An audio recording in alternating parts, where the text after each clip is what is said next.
Saudara-saudara persekutuan yang dikasihi dan diberkati Tuhan, pembacaan kita hari ini Efesus 2 ayat 11 hingga berakhirnya pada ayatnya yang ke-22. Efesus 2 ayat 11 hingga berakhir pada ayatnya yang ke-22. Kebenaran firman Tuhan ini kita akan baca dan kita akan dengar. Dan sebelum kita membaca dan kita mendengar kebenaran firman Tuhan ini, mari kita satu dalam doa mohon tuntunan kuasa Roh Kudus. Mari kita berdoa. Bapa di sorga, kami bersyukur dan berterima kasih di saat ini kami umat-Mu akan membaca kebenaran firman-Mu yang menjadi penuntun dalam kehidupan kami dari hari ke hari. Karena itu Tuhan datang berkatilah kami dengan kuasa Roh Kudus. Firman yang kami baca kami hendak mengerti dan selebihnya dapat kami melakukannya dalam hari-hari kehidupan kami. Berfirmanlah bagi kehidupan kami karena kami sudah siap untuk mendengar apa kata sabda-Mu. Amin. Saudara-saudara persekutuan yang dikasihi dan diberkati Tuhan, pembacaan kita Efesus 2 ayat 11 hingga berakhir pada ayatnya yang ke-22 yang berbunyi demikian: dipersatukan di dalam Kristus. Karena itu, ingatlah bahwa dahulu kamu sebagai orang-orang bukan Yahudi menurut daging yang disebut orang-orang tak bersunat oleh mereka yang menamakan dirinya sunat, yaitu sunat lahiriah yang dikerjakan oleh tangan manusia. Bahwa waktu itu kamu tanpa Kristus tidak termasuk kewargaan Israel dan tidak mendapat bagian dalam ketentuan-ketentuan yang dijanjikan, tanpa pengharapan dan tanpa Allah di dalam dunia. Tetapi sekarang di dalam Kristus Yesus kamu yang dahulu jauh sudah menjadi dekat oleh darah Kristus. Karena Dialah damai sejahtera kita yang telah mempersatukan kedua pihak dan yang telah merebuhkan tembok pemisah, yaitu perseteruan. Sebab dengan matinya sebagai manusia, ia telah membatalkan hukum Taurat dengan segala perintah dan ketentuannya untuk menciptakan keduanya menjadi satu manusia baru di dalam dirinya, dan dengan itu mengadakan damai sejahtera. Dan untuk memperdamaikan keduanya di dalam satu tubuh dengan Allah oleh salib, dengan melenyapkan perseteruan pada salib itu. Ia datang dan memberitakan damai sejahtera kepada kamu yang jauh dan damai sejahtera kepada mereka yang dekat. Karena oleh Dia kita kedua pihak dalam satu roh beroleh jalan masuk kepada Bapa. Demikianlah kamu bukan lagi orang asing dan pendatang, melainkan kawan sewarga dari orang-orang kudus dan anggota-anggota keluarga Allah, yang dibangun di atas dasar para rasul dan para nabi dengan Kristus Yesus sebagai batu penjuru. Di dalam Dia tumbuh seluruh bangunan rapi tersusun menjadi bait Allah yang kudus di dalam Tuhan. Di dalam Dia kamu juga turut dibangunkan menjadi tempat kediaman Allah di dalam Roh. Demikianlah kebenaran firman Tuhan kita di saat ini.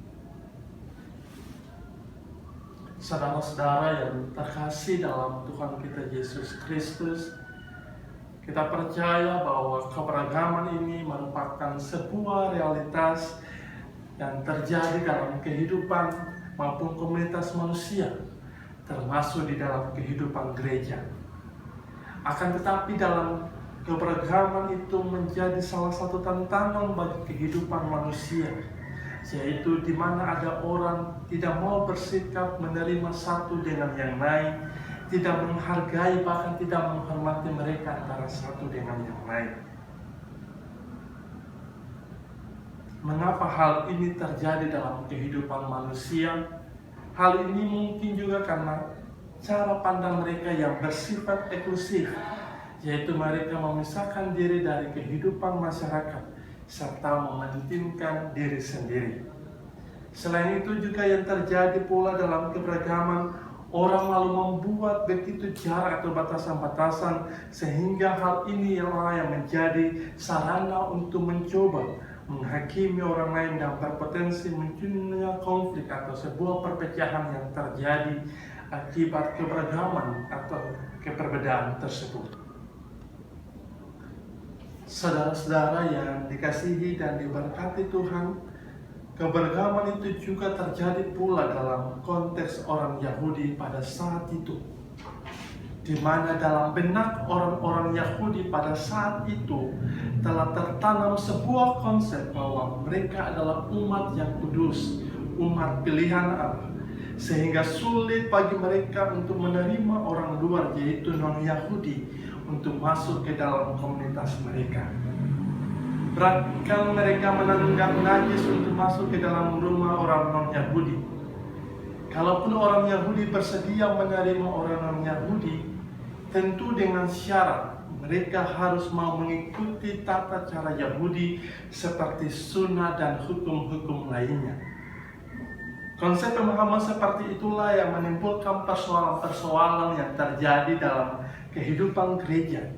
Sebab anggota jemaat di Efesus terdiri dari bukan saja orang-orang Yahudi, melainkan juga orang-orang non-Yahudi. Selain menimbulkan kebingungan, hal ini juga telah memunculkan begitu perselisihan yang terjadi di antara kehidupan mereka. Itulah sebabnya di dalam surat-suratnya, Rasul Paulus merasa perlu untuk membahas tentang persatuan antara orang Yahudi dan juga orang non-Yahudi. Dan salah satu surat Paulus yang menekankan hal ini adalah surat Efesus, di mana salah satu pesan sentral surat ini adalah bahwa Allah telah menembangkan umat yang berdosa melalui karya keselamatan yang dikerjakan oleh Yesus Kristus di kayu salib. Sekali lagi bahwa salah satu pesan sentral yang ditekankan oleh Rasul Paulus dalam surat Efesus ini adalah bahwa Allah telah mendamaikan umat yang berdosa melalui sebuah karya keselamatan yang telah dikerjakan oleh Yesus Kristus di kayu salib, yang melaluinya mereka semua telah dipersatukan dalam realitas keragaman etnis dan budaya, yaitu baik orang Yahudi maupun juga orang non-Yahudi. Persekutuan yang dikasihi Tuhan di dalam Tuhan kita Yesus Kristus, konteks juga pada saat itu juga terjadi adanya dinding pemisah antara orang Yahudi dan juga orang kafir atau non-Yahudi. Orang kafir disebut sebagai orang yang tidak bersunat. Sunat adalah tanda lahiriah, namun artinya terlalu dibesar-besarkan oleh orang-orang Yahudi pada saat itu. Paulus dalam ayatnya yang ke-11 menjelaskan bahwa ia tidak mementingkan sunat lahiriah. Yang ia pentingkan adalah sunat hati. Juga dikatakan orang kafir itu yang tidak termasuk keluarga Israel tidak mendapat bagian dalam ketentuan yang dijanjikan. Ada dinding pemisah antara orang kafir dengan Allah. Paulus menyebutkan bahwa orang kafir sebagai tanpa Kristus, tanpa pengharapan, tanpa Allah. Memang tanpa Kristus sama dengan tanpa pengharapan, tanpa Allah. Dan karena itu jelas adalah tanpa pengharapan. Dan karena itu juga Paulus juga mengatakan bahwa orang kafir jauh dari Allah, sedangkan orang Yahudi disebut dekat. Istilah jauh dan dekat ini juga sering digunakan dalam perjanjian lama, yaitu dalam Ulangan 4 ayat 7, Mazmur 148 ayat 14 dan lain sebagainya. Israel juga disebut dekat karena Tuhan telah memberikan hukum-hukumnya kepada mereka. Dekat dalam ayatnya yang ke-17 berbeda dengan dekat pada ayatnya yang ke-13. Sekalipun orang Israel disebut dekat, tetapi tetap ada dinding pemisah antara mereka dengan Allah. Kita ingat bahwa tabir pemisah antara ruang suci dengan ruang maha suci dalam bait Allah. Namun orang kafir mempunyai dinding pemisah yang lebih tebal lagi, dan karena itu mereka disebut jauh. Justru karena itulah Paulus menyuruh mereka untuk mengingat keadaan-keadaan mereka yang dahulu. Hal ini penting supaya mereka tetap rendah hati dan tetap ingat akan kasih Allah yang Allah lakukan kepada mereka. Saudara-saudara yang dikasihi Tuhan, yang menarik di sini yang apa yang dilakukan oleh Yesus, Paulus menjelaskan bagaimana Allah telah mendekatkan mereka dengannya dan menjadikan mereka sebagai satu umat. Perseteruan Allah dengan mereka dan antara mereka dengan Israel telah dirubuhkan oleh kurban darah Kristus yang tercurah di kayu salib. Perseteruan telah didamaikan. Kristuslah kurban damai perseteruan antara manusia dan Allah dan sesama. Selain itu tidak hanya tembok pemisah antara manusia dan Allah yang rubuh, tetapi tembok pemisah antara etnis budaya Yahudi dan etnis non-Yahudi pun telah dihancurkan. Bagaimana Kristus melakukannya? Paulus menjelaskan 3 hal yang telah dikerjakan oleh Yesus Kristus di kayu salib pada pembacaan kita saat ini. Hal yang pertama yang Paulus jelaskan tentang bagaimana Kristus melakukannya adalah bahwa Yesus telah membatalkan hukum-hukum Taurat.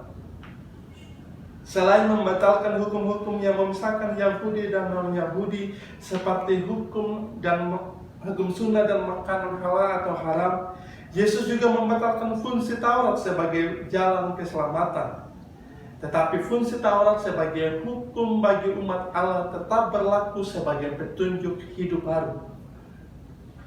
Saudara-saudara yang dikasihi dan diberkati Tuhan, hal yang kedua juga yang Paulus jelaskan bagi kita semua adalah bahwa Tuhan Yesus menciptakan satu umat yang baru, di mana semua etnis, baik itu etnis Yahudi maupun non-Yahudi, telah dipersatukan menjadi satu umat di dalam dan oleh Yesus.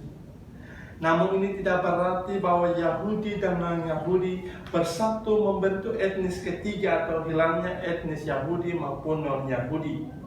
Etnis Yahudi tetap Yahudi, etnis non-Yahudi tetap non-Yahudi.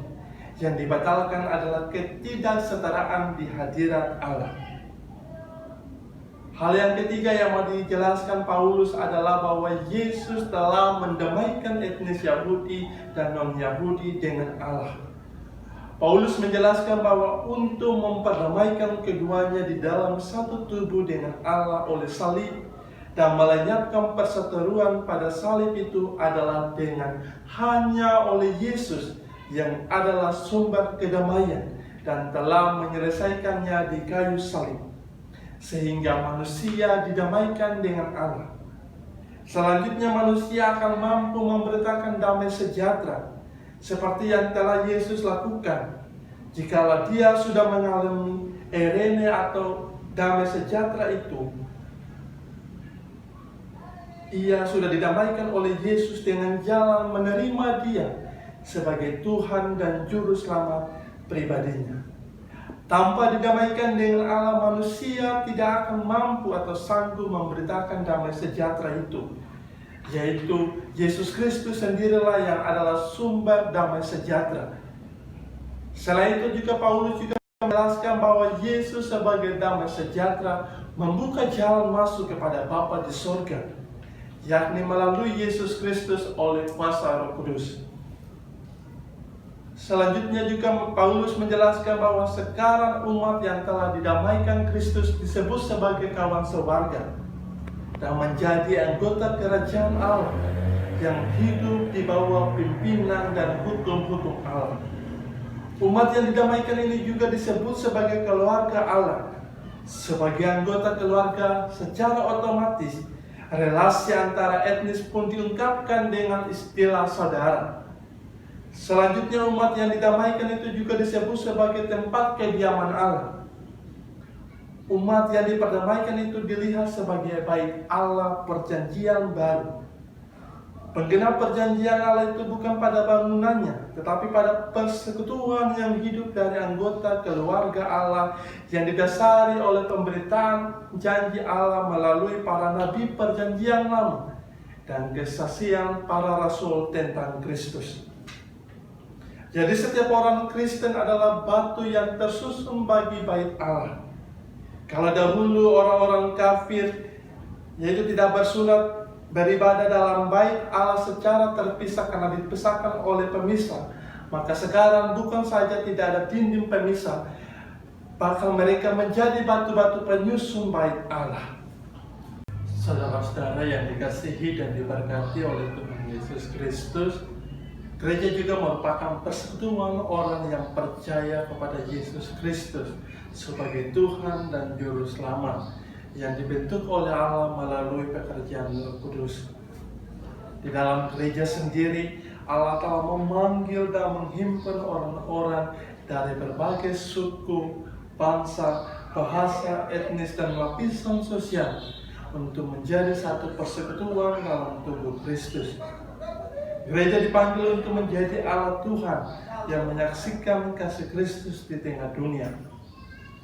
Keragaman dalam jemaat bukan untuk membuat anggota jemaat membandingkan diri satu dengan yang lain, bukan juga untuk menciptakan persaingan dan perpecahan, melainkan membentuk satu kesatuan sebagai bagian dari tubuh Kristus. Sebagai orang-orang yang percaya pada masa kini, di tengah-tengah berbagai keragaman dalam jemaat, disinilah juga letak pentingnya kita untuk bagaimana memproklamirkan damai sejahtera itu. Sebagai orang-orang Kristen yang sudah didamaikan dengan Allah melalui anaknya Yesus Kristus, bagaimanapun situasi dan kondisi yang dialami dan bagaimanapun keadaan lingkungan yang ditempati, sebagai orang-orang yang sudah mengalami damai sejahtera itu harus dapat membawa atau membagikan damai sejahtera itu kepada orang lain yang belum didamaikan dengan Allah. Saudara-saudara yang dikasihi Tuhan, dalam kehidupan keluarga, sebagai keluarga yang telah mengalami damai sejahtera itu, tentu akan bertumbuh dengan harmonis dan bahagia, serta memperoleh jaminan keselamatan yang pasti di dalam Yesus. Seperti yang dijelaskan oleh Paulus di dalam Kisah Para Rasul 16 ayatnya yang ke-31. Dijawab mereka, percayalah kepada Tuhan Yesus Kristus dan engkau akan selamat, engkau dan seisi rumahmu. Keluarga yang mengalami damai sejahtera atau eurene itu bukan berarti keluarga itu bebas dari semua masalah-masalah atau tantangan-tantangan yang dialami oleh manusia. Namun dalam hidup ini, tentu begitu banyak masalah dan tantangan yang datang menghampiri dan menggerogoti kehidupan kita. Sehingga terkadang kala kita ada dalam perselisihan dan perpecahan, sehingga kesatuan dalam kehidupan keluarga pun menjadi hancur. Oleh karena itu, melalui kebenaran firman Tuhan kita di saat ini, mesti kita harus memiliki nilai-nilai persaudaraan atau nilai-nilai kekeluargaan, yaitu saling membantu antara satu dengan yang lain, saling mengasihi. Kalaupun ada yang salah, tegur dengan penuh cinta kasih, penuh kasih sayang, serta bagaimana kita saling merangkul mereka antara satu dengan yang lain sebagai bagian dari tubuh Kristus yang sudah diperdamaikan oleh Allah. Saudara-saudara yang dikasihi dan diberkati Tuhan, untuk mengakhiri khotbah kita di saat ini, sejarah juga mencatat bahwa peristiwa tentang Mahatma Gandhi yang merupakan salah satu tokoh besar umat Hindu di India yang sangat mengidolakan ajaran cinta dan kasih Yesus. Suatu kali ia pernah datang ke gereja, tetapi apa yang terjadi, saudara-saudara yang dikasihi Tuhan, di depan gereja dia disambut oleh MJ-nya. Pak, kalau mau ke gereja jangan ke sini, tetapi ke sana saja. Di sana gereja khusus orang kulit hitam dan di sini khusus untuk kulit putih. Mahatma Gandhi yang awalnya bersemangat untuk mengikuti Yesus, akhirnya memikirkan dalam hati, buat apa jadi Kristen kalau orang Kristennya saja tidak mencerminkan akan kasih Kristus. Saudara-saudara yang dikasihi Tuhan, sebagai orang-orang yang percaya yang telah diperdamaikan oleh Allah, marilah kita hidup bersikap terbuka terhadap keragaman. Janganlah menganggap diri yang paling benar lalu mencoba untuk menghakimi orang lain. Jangan karena berbeda, lalu lantas kita saling menyerang antara satu dengan yang lain. Tetapi marilah kita hargai dan terima perbedaan itu, membangun persekutuan sebagai persaudaraan. Hiduplah dalam damai dengan semua orang. Hindari konflik, jangan saling marah atau benci antara satu dengan yang lain. Tetapi mari kita hidup damai satu sama yang lain, saling membantu, menopang dan saling peduli. Tuhan menolong dan memberkati kita hari ini, kini, dan selamanya. Amin.